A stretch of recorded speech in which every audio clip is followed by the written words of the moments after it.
Joe Biden US के president बनने के बाद भारत को फायदा होने वाला है या नुकसान होने वाला है? इंडियन आर्मी अभी जॉइंट ऑपरेशन में बाकी देशों के मुकाबले कमजोर क्यों है? चाइना से अब तक डिफेंस इक्विपमेंट खरीदने वाले लगभग आधे डजन देश अभी किस वजह से पछताने लगे हैं? जम्मू एंड कश्मीर के अंदर अभी सीआरपीएफ की तरफ से एंटी स्वेयर ऑपरेशन के लिए एक नई फ्रेंच मेड व्हीकल को इस्तेमाल करना क्यों शुरू किया गया है? और अगर पाकिस्तान फ्रेंच प्रोडक्ट्स को सच में बॉयकॉट करना चाहता है तो पाकिस्तान की डिफेंस फोर्सेस में मौजूद अगोस्ता क्लास की सबमरीन, मिराज फाइटर जेट और एक्सॉन जैसे एंटीशिप मिसाइल का बहिष्कार क्यों नहीं करता है? ऐसे ही कुछ और खबरों के बारे में हम आज की वीडियो में बात करने वाले हैं। नमस्कार दोस्तों, मेरा नाम है अंशुमन नायक और आप सभी का बहुत बहुत स्वागत है इंडियन डिफेंस न्यूज के डिफेंस टॉक सीरीज में, जहां पर हम रोज नए डिफेंस अपडेट्स के बारे में बात करते हैं। तो चलिए देर न करते हुए आज की वीडियो शुरू करते हैं। आज की पहली अपडेट भारत और यूएस को लेके है। आप सब ये बात अच्छी तरीके से जानते हैं कि यूनाइटेड स्टेट में अभी इलेक्शन चल रहा था और फिलहाल यूएस के इलेक्शन के रिजल्ट को लेके काफी कंट्रोवर्सी चल रहा है। कुछ लोगों का ये कहना है कि ट्रम्प जो थे वो प्रो इंडिया थे और इसी वजह से पिछले कुछ सालों के अंदर ही भारत और यूएस के रिलेशन काफी बेहतर बने थे, लेकिन अगर बिडेन यहाँ पर जीत जाते हैं तो उनका अप्रोच भारत के खिलाफ हो सकता है। और बहुत सारे लोगों के मन में ऐसा भी सोच है कि नरेंद्र मोदी और डोनाल्ड ट्रंप के बीच पर्सनल लेवल में भी काफी अच्छे संबंध थे, जिस वजह से भारत को पॉलिटिकल लेवल में भी इसका फायदा हो रहा था। लेकिन बिडेन के जीतने के बाद चाइना या फिर पाकिस्तान को फायदा हो सकता है। दूसरी तरफ इलेक्शन से पहले ही बिडेन ने यह वादा किया था कि अगर वो जीत जाते हैं तो वो भारत के साथ यूएस के रिलेशन को और बेहतर करने पर जोर देने वाले हैं और स्पेशली सबसे पहले वो भारत को यूनाइटेड नेशन में परमानेंट सीट को दिलाने की कोशिश करने वाले हैं। इसके अलावा अलग अलग सेक्टर में जैसे कि हेल्थ केयर में, ट्रेड में, क्लाइमेट चेंज को लेकर या फिर सुअरों को ठिकाने लगाने में भी यूनाइटेड स्टेट की तरफ से भारत का साथ दिया जाएगा। बिडेन ने यह भी बताया कि उन्होंने 2006 में एक स्टेटमेंट दिया था जिसमें उन्होंने ये कहा था कि उनका एक सपना है और वो ये है कि 2020 तक वो यूनाइटेड स्टेट और भारत के बीच एक मजबूत रिलेशन को बनाना चाहते हैं। और इसके बाद 2008 में जब यूनाइटेड स्टेट और भारत के बीच सिविल न्यूक्लियर डील साइन हुआ था तो ये सीनेट में इसको पास करने में उनका सबसे बड़ा हाथ था और अभी आगे चल के वो इसको और भी बेहतर करना चाहते हैं और उनके पास अभी जो 4 साल का वक्त है उसमें वो इस रिलेशन को एक नेक्स्ट लेवल पर ले जाना चाहते हैं। और उनके कार्यकाल के दौरान वो भारत और यूएस के बायलैटरल ट्रेड को $500 बिलियन के मार्क को टच कराना चाहते हैं, जो कि अभी लगभग $150 बिलियन के आसपास है। फिलहाल डोनाल्ड ट्रंप की तरफ से अभी बिडेन के ऊपर वोट्स में हेराफेरी करने का आरोप लगाया गया है और अगर ये सही साबित होता है तो आगे क्या होगा ये तो वक्त आने पे ही पता लगेगा। लेकिन यूएस का प्रेसिडेंट चाहे कोई भी हो, लेकिन भारत के साथ यूएस के रिलेशन को बेहतर बनाने पर आगे चल के जोर दिया जाएगा। मतलब ऐसा स्टेटमेंट वो लोग दे रहे हैं, लेकिन अगर वो आगे चल के इसे मुखर जाते हैं तो इसके लिए मैं जिम्मेदार नहीं हूँ। अगला अपडेट इंडियन आर्म्ड फोर्सेस की तरफ से है। तो भारत के farmer army chief general Deepak Kapoor ने मीडिया से बात करते हुए बताया है कि अगर भारत की मिलिट्री को हम दूसरे देशों की मिलिट्री के साथ कंपेयर करें तो जॉइंट ऑपरेशन की सेगमेंट में हमारी आर्मी काफी पीछे है। इसका एग्जाम्पल देते हुए उन्होंने बताया कि अगर चाइना की बात करें तो भारत के साथ चाइना का जितना भी बॉर्डर लाइन है उन सभी को एक ही कमांड की निगरानी में रखा गया है, जिसको वो लोग वेस्टर्न कमांड कहते हैं। पर अगर हम लोग वही बॉर्डर की बात करें और भारत की तरफ से बात करें तो इसके लिए भारत की तरफ से लगभग 7 कमांड है, जिसमें से 4 आर्मी के और 3 एयरफोर्स के हैं। और इसी वजह से इंडियन आर्म फोर्सेस को आपस में तालमेल बिठाकर जॉइंट ऑपरेशन करने में काफी परेशानी होती है। और अगर भारत की कोई ट्राई सर्विस कमांड है तो वो अभी अंडमान में है और अभी हमें ऐसे ही कमांड की जरूरत पड़ने वाली है और इसी वजह से अभी जॉइंट कमांड को भी बनाया जा रहा है, जिसमें से एक चाइना स्पेसिफिक और एक पाकिस्तान स्पेसिफिक कमांड होने वाला है। उनका अभी जो स्टेटमेंट आया था वो अभी एक वेबिनार के दौरान दिया गया था, जिसको एमिटी यूनिवर्सिटी की तरफ से आयोजित किया गया था। और इसी दौरान लेफ्टिनेंट जनरल के.एम. सेठ ने भी बताया कि फिलहाल इंडियन आर्मी की जो स्ट्रक्चर है वो भी काफी ओल्ड मॉडल हो चुकी है और अभी अगर इसमें कोई रिफॉर्म लाया जाता है तो इसके लिए पूरी आर्मी की माइंडसेट को ही बदलने की जरूरत पड़ने वाली है। और साथ ही इंडियन एयरफोर्स के former chief air chief marshal Anup Raha ji ने बताया कि लद्दाख में ऑपरेट करना कितना मुश्किल है और स्पेशली जब वो इंडियन एयरफोर्स के चीफ थे तो उस दौरान हमें क्या क्या परेशानी का सामना करना पड़ता था और आगे चल के ज्वाइंट कमांड होने से हमको क्या क्या फायदा होने वाला है।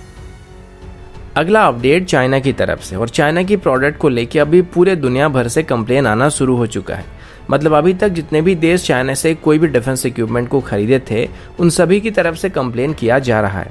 सबसे पहले अगर बांग्लादेश से शुरू किया जाए तो चाइना की तरफ से बांग्लादेश को 2 मिंग क्लास की सबमरीन या फिर यूं कहे कि टाइप 035 जी क्लास की सबमरीन को 2017 में रिफर्बिश करके डिलीवर किया गया था,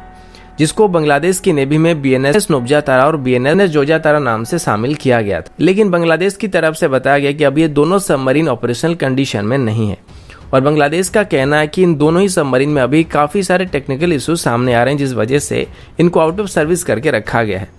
फिर 2020 में चाइना की तरफ से बांग्लादेश को चाइना की 053H क्लास की फ्रिगेट को भी डिलीवर किया गया था, लेकिन सर्विस में शामिल हुए 1 साल भी नहीं हुआ है। लेकिन पर अभी इनके रडार और इलेक्ट्रॉनिक सिस्टम काम नहीं कर रहे हैं। अब अगर नेपाल की बात करें तो नेपाल की तरफ से भी कुछ ऐसा इशू सामने आया है। नेपाल की तरफ से चाइना से Y-12E एयरक्राफ्ट को और MH-60 एयरक्राफ्ट को खरीदा गया था, लेकिन खरीदने के कुछ ही दिन बाद ही इनको सर्विस से बाहर कर दिया गया और अभी ऐसे ही पड़े हुए हैं। अब एशिया छोड़ के जरा अफ्रीका की तरफ चलते हैं। क्या पता अफ्रीका में चाइना के प्रोडक्ट थोड़े बेहतर तरीके से काम करने लगे। तो 2016 में चाइना की तरफ से केनिया को अपनी VN4 आर्मर्ड पर्सनल कैरियर को सप्लाई किया गया था, लेकिन मजे की बात तो यह कि जब इनको केनिया की तरफ से टेस्ट करना शुरू किया गया तो उस दौरान चाइना के जो रिप्रेजेंटेटिव थे उन्होंने इसमें बैठने से इनकार कर दिया था और बाद में जब इसको टेस्ट करना शुरू किया गया तो फायरिंग के दौरान इसमें केनिया के कुछ डिफेंस पर्सनल मारे गए थे। वहीं पर नॉर्थ अफ्रीकन कंट्री अल्जीरिया की बात करें तो ये चाइना से CH-4 ड्रोन को खरीदे थे और इसके बाद इन ड्रोन्स के मल्टीपल क्रैश होने की खबर सामने आई थी। जॉर्डन की तरफ से भी 2016 में ऐसे 6 ड्रोन को खरीदा गया था, लेकिन पता नहीं अभी वो किस वजह से इनको बेचना चाहते हैं। अब जरा पाकिस्तान की बात करते हैं, जिनको चाइनीज आइटम्स को ज्यादा ही पसंद है। तो पाकिस्तान को चाइना की तरफ से अपनी F-22P क्लास के फ्रिगेट को डिलीवर किया गया था, लेकिन इसमें भी अभी कुछ टेक्निकल इशू सामने आ रहे हैं और साथ ही पाकिस्तानी आर्मी को डिलीवर किए गए 9 LY-80 एयर डिफेंस सिस्टम में से 3 अभी काम नहीं कर रहे क्योंकि इनमें अभी टेक्निकल इशू सामने आ रहे हैं। यानी कि अब तक जितने भी देश चाइना के द्वारा बनाए गए डिफेंस इक्विपमेंट को खरीदे हैं सब अभी पछताने लगे हैं। अगला अपडेट 27 फरवरी को क्रैश हुई Mi-17 हेलीकॉप्टर को लेके है। आप सभी को पता होगा कि 27 फरवरी को इंडियन एयरफोर्स की एयर डिफेंस सिस्टम के द्वारा ही अपनी ही Mi-17 चॉपर को मार के गिरा दिया गया था। जब इस बात का पता लगा तो आर्म फोर्सेस ट्रिब्यूनल की तरफ से इस हादसे से जुड़े हुए ऑफिसर के ऊपर कार्रवाई करना शुरू किया गया था, जिनको इसमें दोषी पाया गया था और शायद इनका कोर्ट मार्शल भी अभी होने वाला था। लेकिन जैसे ही आर्म फोर्सेस ट्रिब्यूनल की तरफ से इनकी कोर्ट मार्शल की कार्रवाई शुरू की गई थी तो उन्होंने कोर्ट का सहारा ले लिया और उनका यह कहना था कि आर्म फोर्सेस ट्रिब्यूनल की तरफ से जो रिपोर्ट को पब्लिश किया गया था उसमें काफी सारे गलतियां थी